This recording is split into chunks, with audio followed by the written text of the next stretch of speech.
We, Miami people, have called this land home since time immemorial.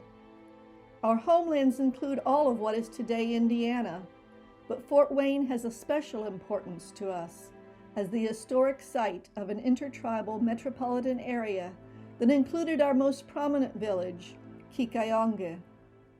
Our ancestors lived, died, and were buried here. As Europeans and ultimately Americans moved into Myaamia, the land of the Miami, we ceded more and more of our land. After the 1830 passage of the Indian Removal Act, nearly all our neighboring tribes were removed west to Indian Territory, now Kansas and Oklahoma. Almost immediately after Congress passed this act, the United States government agents began annual pressure on our leaders to sign an agreement for Myaamia to be removed to Kansas.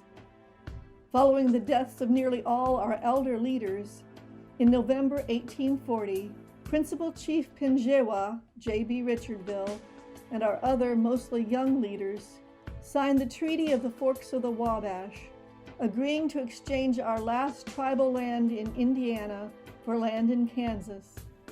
And most significantly, they agreed to the removal of the tribe to that land in Kansas. We delayed removal 6 years until the U.S. Army arrived in October 1846 and provided an incentive to leave our villages quietly and be loaded onto canal boats at Iquipisinongue, Peru, Indiana. Witnesses describe seeing Myaamia taking handsful of dirt from their ancestors' graves to take with them. Only a few Myaamia families were allowed to remain in Indiana.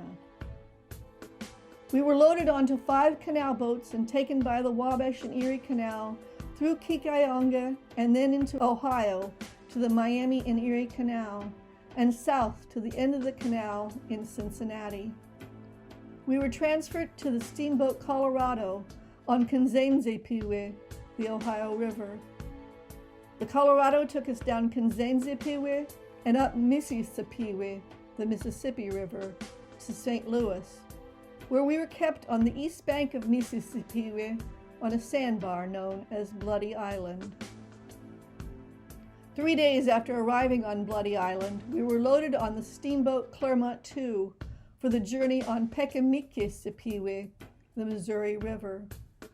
On November 1st, 1846, the Clermont II arrived at the Westport Landing, also known as the Kansas Landing, the very early beginning of what is today Kansas City, Missouri. And the next day we began our 50-mile overland journey to our new reservation on Sugar Creek in Kansas. Kansas had an early, very cold winter, and our arrival meant no familiar food and no homes, only tents to live in until houses could be built. 6 children and an elder man had died on removal, and more than 20 more died within our first 2 months in Kansas. By the next spring, however, we began to make this new land our home, until 20 years later, when by the Treaty of 1867, we began our second removal to northeastern Oklahoma, where the tribe is today.